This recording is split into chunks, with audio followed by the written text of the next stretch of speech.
A former casino floor manager just revealed something that should concern every slot player walking into a casino right now. Over the past 18 months, machines have been disappearing from casino floors without any explanation to players. And according to multiple sources who've worked inside these establishments, the reasons behind these removals have nothing to do with maintenance or upgrades. What I discovered through conversations with former employees, leaked internal documents, and analysis of casino floor changes is that these machines are being systematically eliminated because they give players too much of a chance to win. This isn't about broken equipment or outdated technology. This is about profit optimization. And what it means for anyone who plays slots is that your chances of walking away with money are being quietly reduced without you even realizing it. The specific machines being removed, the reasons casinos don't want you to understand, and what's replacing them tells a story that several insiders admitted made them uncomfortable enough to speak out. Machine number one, Quick Hit Platinum.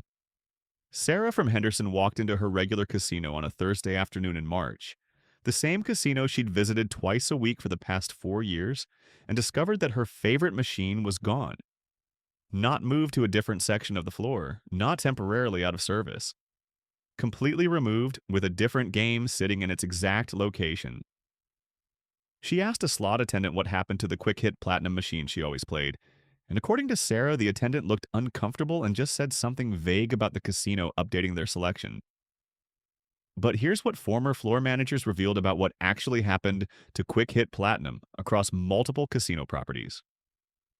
Internal profit analysis showed that certain denominations of Quick Hit Platinum, particularly the quarter and dollar versions, were configured with return to player percentages between 94 and 96%. Now, that might not sound dramatically different from other machines, but according to the former managers I spoke with, modern casino profitability targets require much lower return percentages to meet corporate revenue goals. The business model for casino floor space has shifted dramatically over the past 6 years. Every single square foot of casino floor is now analyzed for profit per square foot per day, and machines that don't meet increasingly aggressive targets get removed regardless of how popular they are with players. Documentation from former employees indicates that quick hit platinum machines were generating player wins at a rate that corporate management considered too generous for current profit expectations. The machines weren't malfunctioning. They weren't unpopular. They were actually performing exactly as designed. The problem, from the casino's perspective, was that the design was too favorable to players.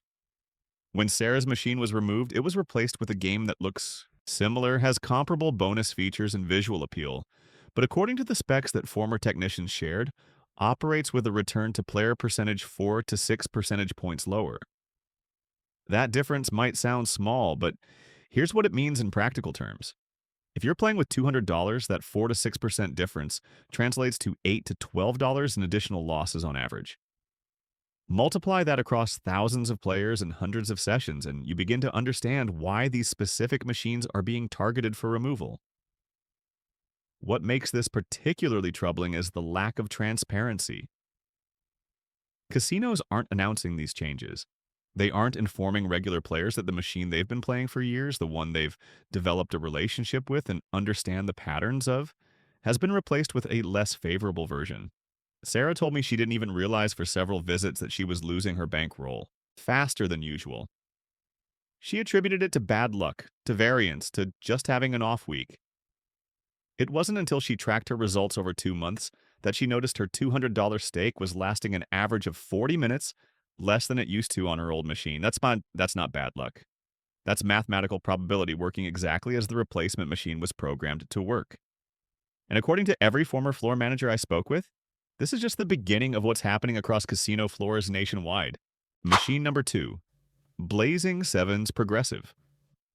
Michael from Springfield isn't someone you'd describe as a casual casino visitor. Over the past 7 years, he's developed a methodical approach to tracking which machines are available at which properties, which progressives are approaching their historical hit points, and which casinos offer the most favorable versions of his preferred games. He maintains a detailed spreadsheet with casino names, machine locations, progressive amounts, and the dates he observed them.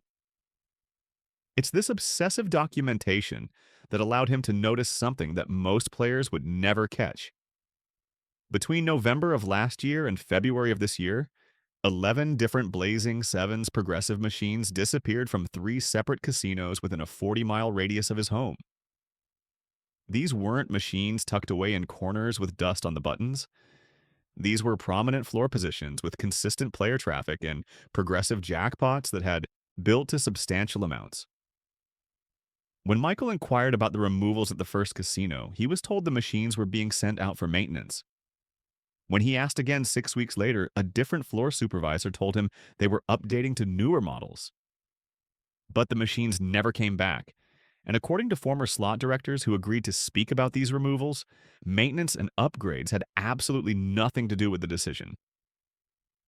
Here's what the internal documentation actually revealed.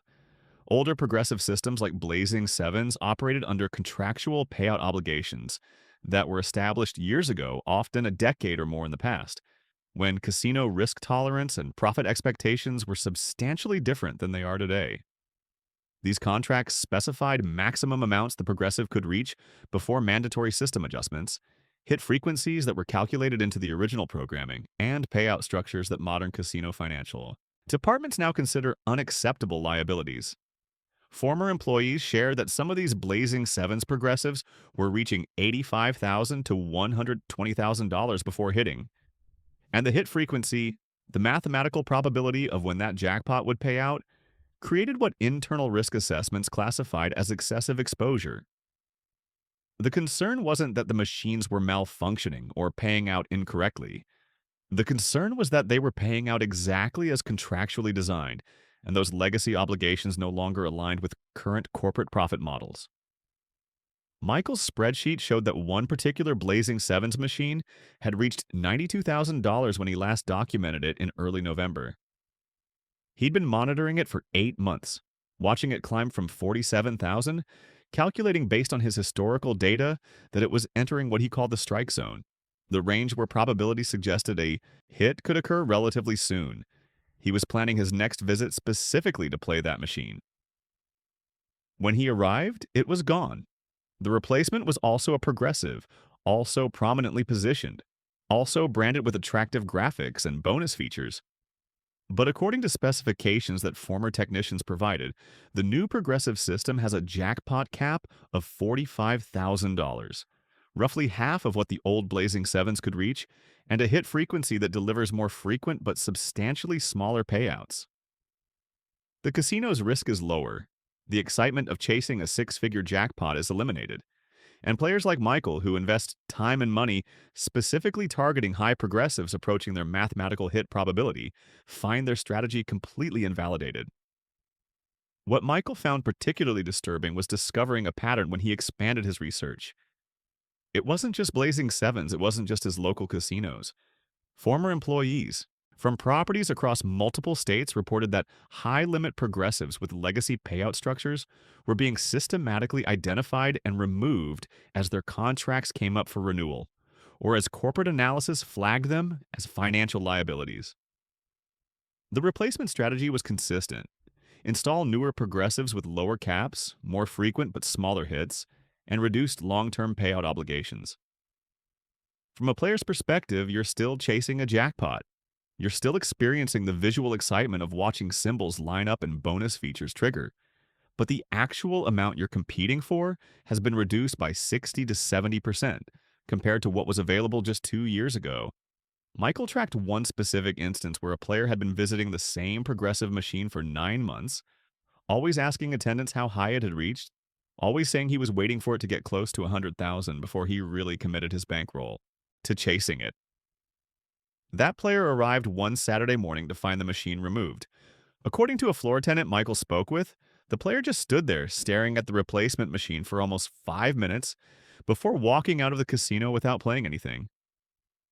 Michael told me that encounter, which he witnessed himself, perfectly captured what these removals actually represent.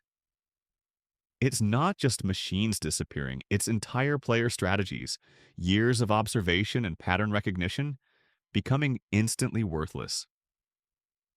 And if you think removing high-paying progressives is troubling, Wait until you hear about machine number 3, because what former casino executives revealed about why simple, straightforward games are being eliminated exposed something even more calculated about modern casino floor strategy. Machine number 3, Double Diamond, Triple Diamond Classics. These simple, straightforward three real classics were removed because they were too easy for players to understand. With transparent pay tables and no complex bonus features to confuse players, people could actually calculate their expected losses. Former floor managers revealed these were replaced with penny slots that appear cheaper but require 40 of 50 line bets, making minimum spins actually cost $4 instead of the 0.75 on 50 the old classics required. The old classics. Machine number 4, Wheel of Fortune. Quarter classics. Now we're getting into something that several casino employees admitted made them uncomfortable when they received the directives from management. Margaret is a 72-year-old retired elementary school teacher from Tucson who lives on a fixed income of $2,300 per month from Social Security and a small pension. She's not what anyone would call a high roller.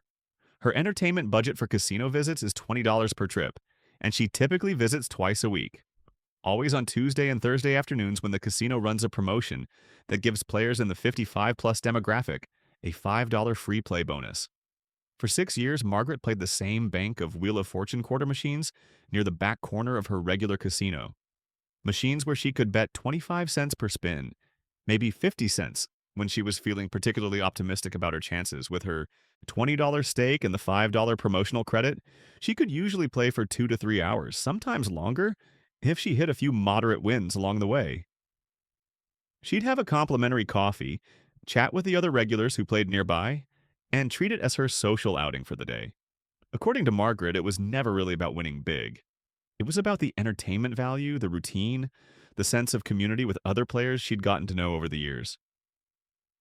In September of last year, Margaret arrived for her regular Thursday visit and discovered that her entire bank of quarter Wheel of Fortune machines had been removed. In their place were newer Wheel of Fortune games, same branding, same familiar theme and music, same visual appeal that had attracted her to the originals. She sat down at one of the new machines, assuming it would function essentially the same as what she'd been playing for years. Here's what Margaret didn't realize until she'd already lost her entire $25 budget in 32 minutes. The new machines, despite carrying the same Wheel of Fortune name and looking nearly identical to the games she knew, had a minimum bet of 50 cents per spin, with many of the bonus features requiring a 75-cent or $1 minimum to activate.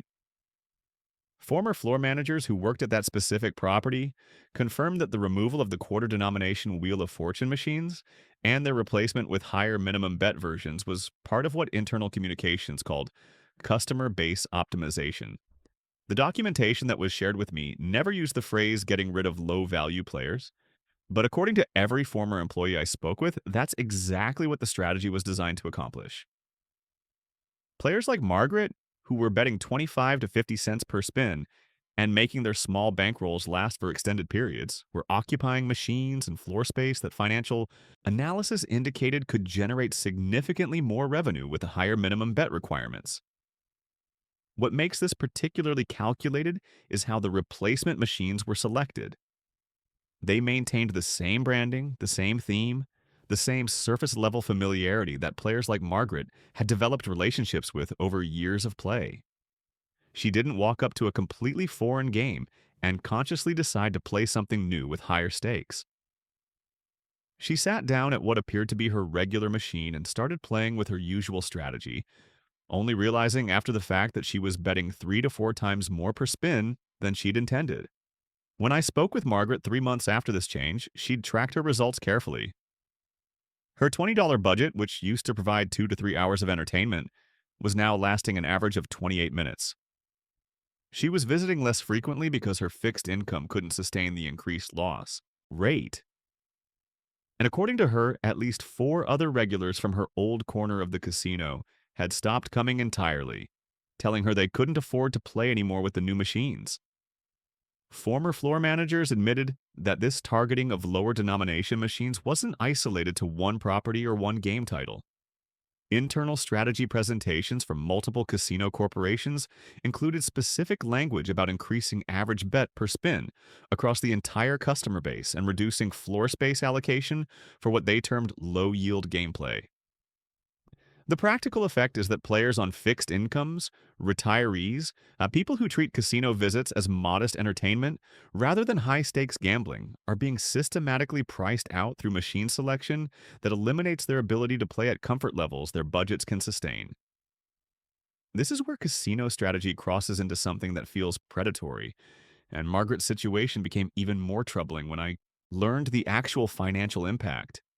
Over 3 months of playing the replacement machines before she finally reduced her visit frequency, Margaret lost approximately $4,000 more than she would have lost on her original quarter machines, purely because she didn't understand she was betting at higher denominations. That's not variance. That's not bad luck. That's the mathematical certainty of increased bet sizes multiplied across dozens of sessions. And if targeting fixed income players seems bad, machine number 5 reveals an even more calculated removal strategy that former employees described as the performance paradox. Machine number 5, Wolf Run. And if targeting fixed income players seems bad, this next removal strategy is even more calculated because according to insider reports, these machines were removed specifically because they performed exactly as designed. Wolf Run and similar IGT games with what industry analysts call moderate volatility have been disappearing from casino floors across the country over the past 2 years. And the reason former slot directors gave for these removals reveals something deeply cynical about modern casino floor optimization. These weren't machines that malfunctioned. They weren't unpopular with players. In fact, according to the performance data that former managers shared, Wolf Run consistently ranked in the top 15% for player engagement and time on device. Players sat at these machines for extended sessions. They returned to them repeatedly, and customer satisfaction surveys specifically mentioned these games as favorites. So why would casinos remove machines that players demonstrably enjoyed and chose to play voluntarily? Because Wolf Run's balanced volatility meant players won often enough to keep playing, but lost steadily over time. And that mathematical profile no longer aligns with current casino revenue acceleration targets. Here's what the technical documentation actually showed. Wolf Run operated with medium-high volatility, which in practical terms meant that players experienced a steady flow of small to moderate wins interspersed with occasional larger bonus hits. The return to player percentage was consistent with industry standards, typically configured between 87 and 90%, depending on denomination. But the volatility pattern created a player experience that former floor managers described as too comfortable.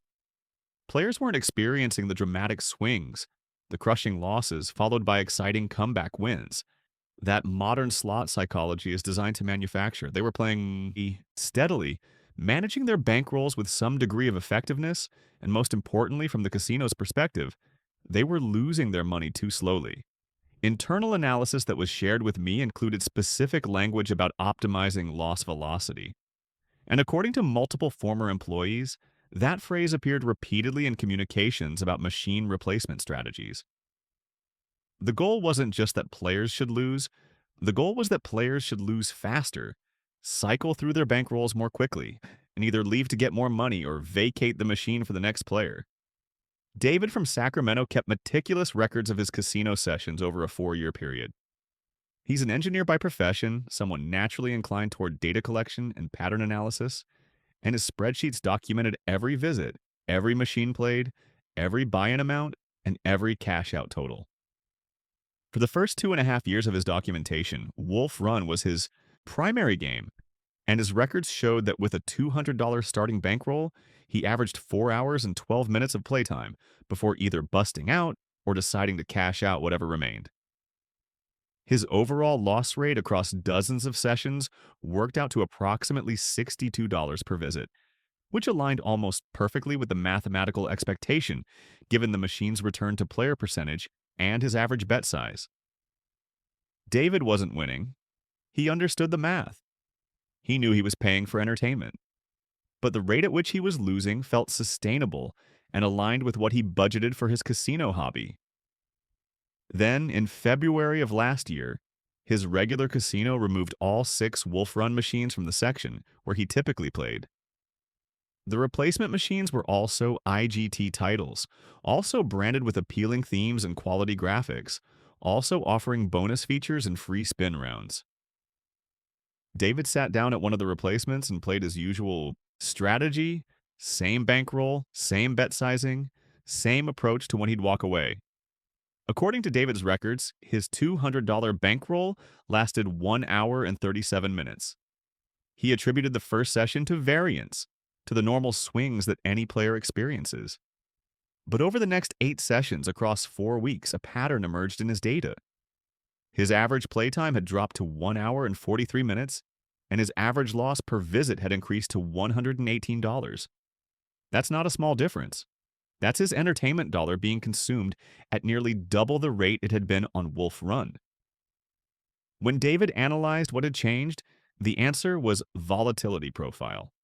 The replacement machines operated with what former technicians described as extreme volatility, massive swings between crushing losses and occasional large wins designed to create intense emotional responses and encourage impulsive chase behavior. David told me that the psychological experience was completely different. On Wolf Run, he felt like he was playing a game with some element of control, making decisions about when to increase or decrease his bet, when to walk away, when to push through a cold streak. On the replacements, he felt like he was just watching his money disappear in dramatic chunks, then occasionally getting a big hit that would bring him back close to even, then losing it all again in another rapid downswing. Former slot directors confirmed that this extreme volatility profile is now the preferred standard across most major casino corporations. Internal presentations that were shared with me included specific revenue projections, showing that extreme volatility machines generate 40 to 50% more revenue per square foot than balanced volatility games, specifically because players cycle through their bankrolls faster. The recommendation in these presentations was to systematically identify and remove any machines that allowed players to sustain longer play sessions without additional buy-ins. But here's where this gets really disturbing. Multiple former employees told me that these removal decisions were accompanied by internal communications emphasizing that player experience metrics should not be prioritized over revenue performance. In other words, even if players demonstrably preferred the balanced games, even if customer satisfaction scores rated them highly, even if they generated consistent repeat traffic, they should be removed if newer, more aggressive games could extract money faster. David eventually stopped visiting his regular casino entirely. He told me he'd spent close to $12,000 over 6 months trying to adjust to the new machines, before finally accepting that his entertainment budget simply couldn't sustain the loss velocity they were designed to produce. That's $12,000 from one player, someone who'd been a regular customer for years, who understood the mathematical reality of slot play, who wasn't chasing fantasies of getting rich. The machine removals didn't just cost him money. They eliminated his hobby entirely. And according to former floor managers, that's an acceptable outcome under current casino strategy, as long as enough new players cycle through to replace the ones who leave. Machine number 6. Cleopatra and classic IGT titles. Former casino consultants revealed that there's actually an industry-wide strategy behind these removals that goes beyond individual machine performance. Machine number 7. Buffalo and high volatility player favorites. Despite being extremely popular with players, Buffalo and similar high volatility games from Aristocrat were removed from many properties because they created what internal documents called extended dry periods, where machines weren't generating revenue. While these games ultimately favored the house, casinos wanted more consistent revenue flow rather than the feast or famine pattern where players could play for hours on minimal investment during cold streaks. Machine number 8, standalone progressives. And now we're getting to what insiders say is the most concerning trend in modern casino gaming. Something that multiple former employees described as a fundamental restructuring of how progressive jackpots actually function.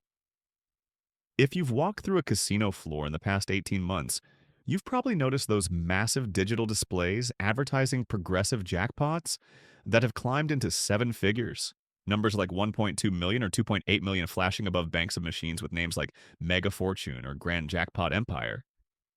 What you probably didn't notice is that the individual machines with standalone progressive systems, the ones where a single game in a single casino builds its own jackpot independent of any other property, have been systematically disappearing and getting replaced by these networked multi casino progressive systems.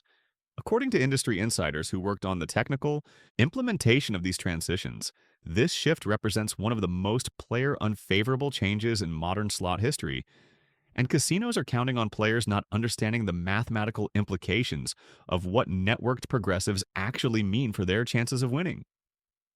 Here's what former slot directors explained about the difference. A standalone progressive operates on a single machine or a small bank of connected machines within one casino property.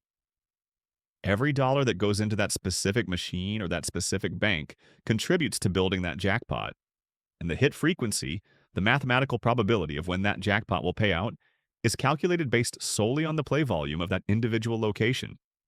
Former technicians shared documentation showing that a typical standalone progressive configured for high limit play might be programmed to hit approximately once every 50,000 to 75,000 spins at that specific machine. Now, that's still a substantial number. That's still a difficult jackpot to hit.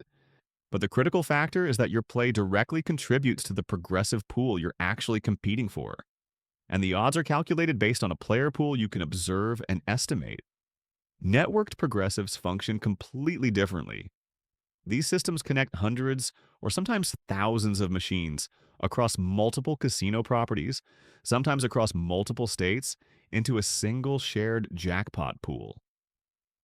A portion of every bet on every connected machine feeds into that central progressive, which is why the advertised amounts climb so dramatically high. But here's what the marketing doesn't tell you, and what former employees said they were specifically instructed never to explain to players.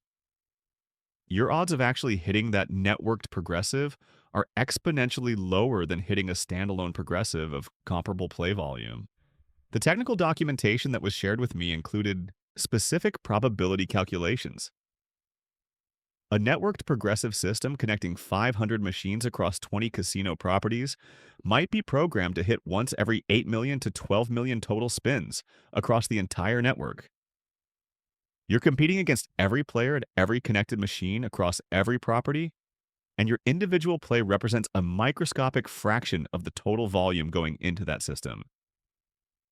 Robert from Reno spent 2 years, from January 2022 to January 2024, chasing a networked megabucks-style progressive at his regular casino. He documented every visit, every amount he inserted into the machines, every hour spent playing. His spreadsheet showed a total investment of $28,000 across those 24 months. And according to Robert, he genuinely believed he was pursuing a realistic goal because he'd heard stories, the legendary tales every casino promotes, of players hitting million-dollar jackpots on progressive machines. What Robert didn't understand, what nobody explained to him until a former slot technician he befriended finally broke the unofficial silence, was that his individual casino's machines represented roughly 2% of the total network feeding that progressive. The jackpot he was chasing wasn't being built primarily by the play at his location. It was being built by players across an entire regional network, and his odds of being the specific player on the specific machine at the specific moment the progressive hit were roughly 93% lower than if he'd been playing an equivalent standalone progressive with a $50,000 cap. When Robert learned this information, his reaction was exactly what you'd expect from someone who'd just discovered that 2 years of dedicated play had been based on a fundamental misunderstanding of his actual chances. He told me he felt betrayed, not by bad luck or by losing money. He understood gambling involved losing, but by the systemic lack of transparency about how dramatically the odds had changed when standalone progressives were replaced by network systems. A former slot technician who worked at Robert's regular casino confirmed that when the transition from standalone to networked progressives was implemented at that property, floor staff received explicit instructions about how to discuss the change with players. They were told to emphasize the exciting increase in jackpot amounts, the life-changing money now available, the prestige of being connected to a major progressive network. They were told never to discuss hit frequency, never to explain the probability mathematics, never to compare the standalone odds to the networked odds. According to this technician, management's position was that players didn't need to understand the technical details. They just needed to see the big numbers on the displays and feel the excitement of chasing a $1 million dream. Machine number 9, skill-based bonus games. And this last category represents what multiple casino consultants called the future of slot manipulation, and what several former employees described as the most psychologically calculated development in modern game design. Over the past 3 years, casinos introduced a wave of slot machines featuring skill-based bonus rounds, games where instead of just watching reels spin and outcomes resolve automatically, players were given interactive elements that appeared to involve actual player skill, determining the bonus round results. These machines attracted a younger demographic, players who'd grown up with video games and appreciated the sense that their decisions and reflexes actually mattered. Games featured shooting galleries where you'd aim at targets, racing sequences where you'd steer through courses, puzzle elements where you'd match patterns, all designed to create the impression that a skilled player could perform better than an unskilled player and therefore improve their overall returns. According to internal casino analysis, these skill-based elements worked exactly as intended. Player engagement increased dramatically, session times extended, and the psychological satisfaction of feeling competent and in control kept players returning. But here's the counterintuitive part that former game designers and casino consultants revealed. These machines are now being removed despite their popularity, and the reason exposes something fundamental about what casinos actually want from player interaction. The problem, from the casino's perspective, was that the skill elements actually worked. Documentation from game performance analysis showed that genuinely skilled players, people with quick reflexes and pattern recognition abilities, were consistently achieving bonus round results 2 to 4% better than average players.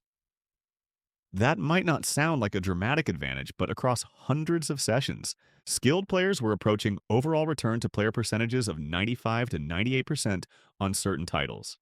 And in a few documented cases, players were actually achieving slightly better than break-even performance over extended play periods.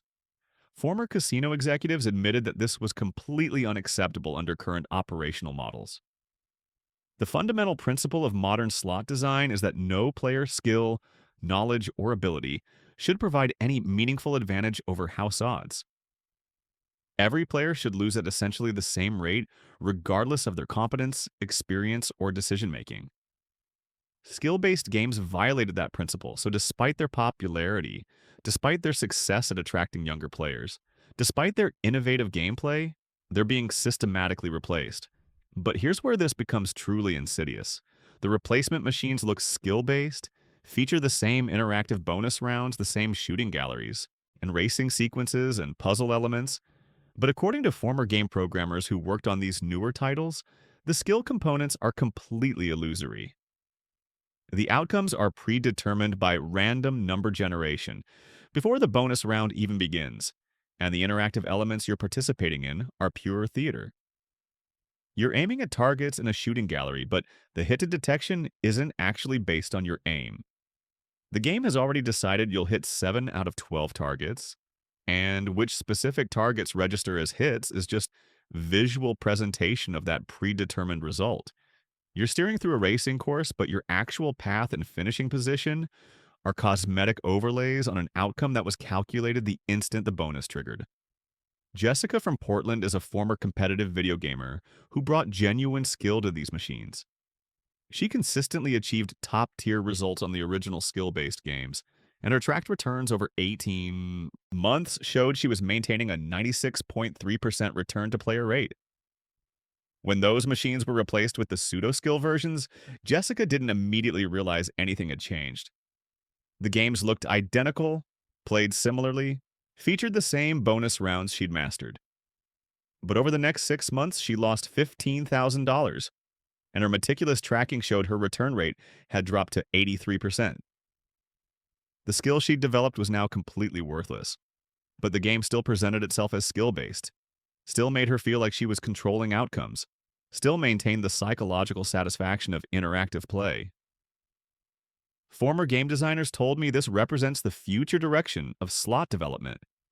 Maximum psychological engagement through apparent agency and control, zero actual player influence over mathematical outcomes. So, what does all of this actually mean for you as a player walking into a casino right now? These 9 machine removals aren't isolated business decisions made independently by different properties at different times for different reasons. What former industry consultants and casino executives revealed is that these represent a coordinated, systematic transformation in how modern casino floors are designed to extract maximum revenue from every player who sits down at a machine. The timeline documentation that multiple sources provided shows these changes accelerated dramatically between 2018 and 2024, a 6-year period that former employees described as the most aggressive profitability optimization initiative the industry has ever implemented.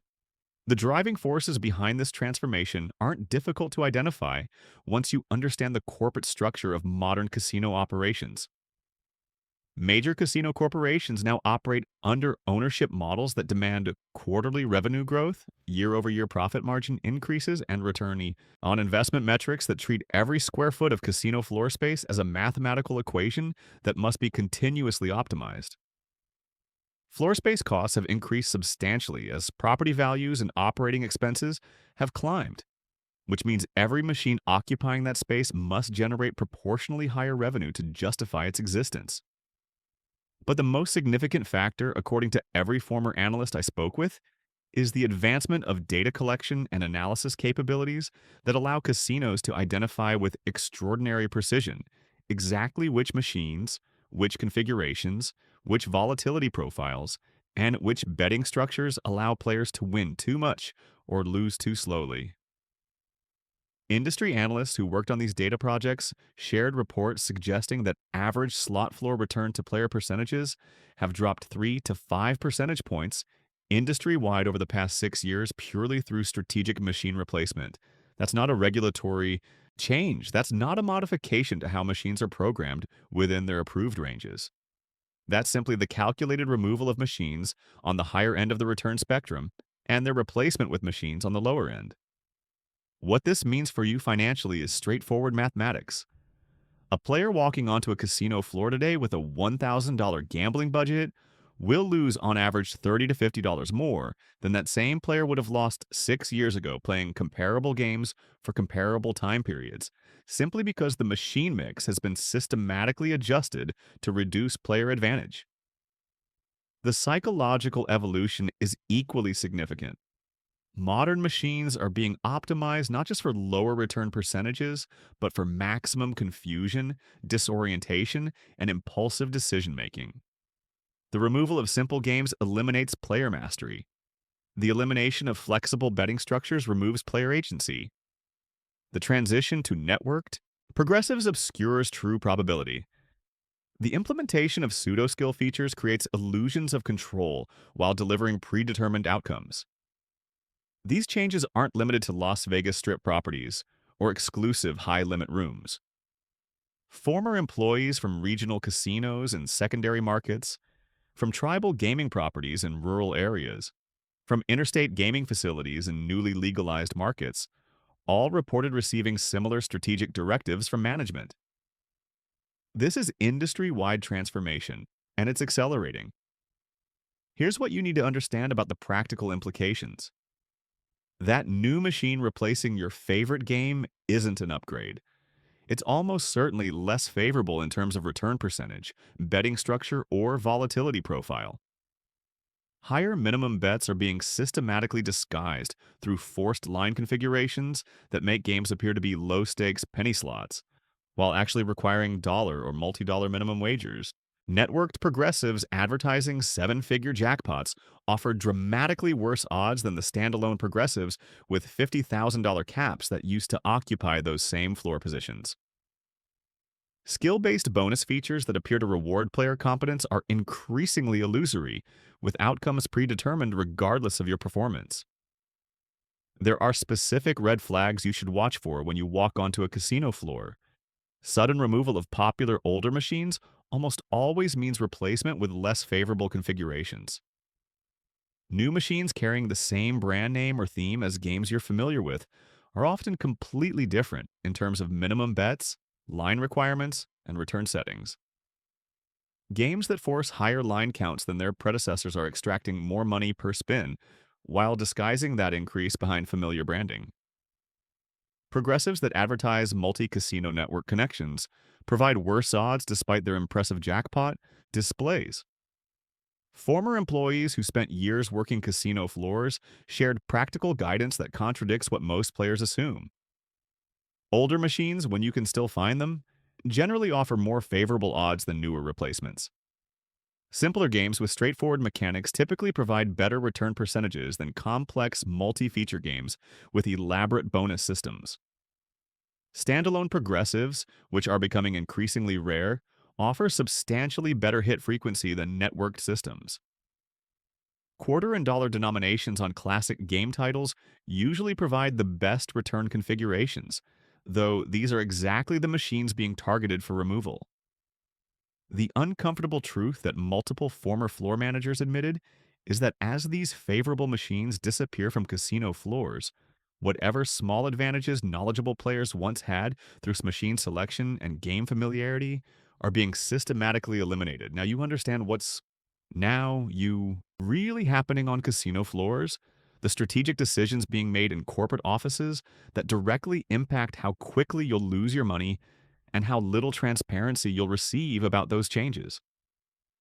You're now aware of removal patterns and replacement strategies that casinos hoped would go unnoticed by players who would attribute their faster losses and shorter sessions to bad luck rather than calculated game selection.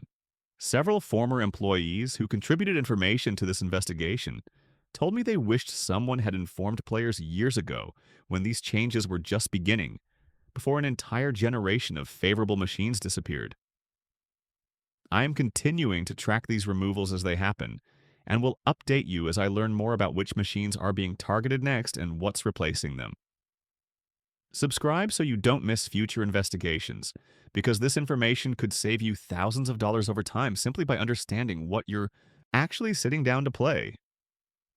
Let me know in the comments if you've noticed your favorite machine disappearing from your local casino, and which specific game you miss most, because documenting these removals helps other players understand the scope of what's happening. This is the kind of insider information casinos don't want circulating widely, so share this with anyone you know who plays slots regularly. And if you want to know which machines you should be playing while they're still available on casino floors, watch this next video where I reveal the specific titles that former employees say still offer the best odds.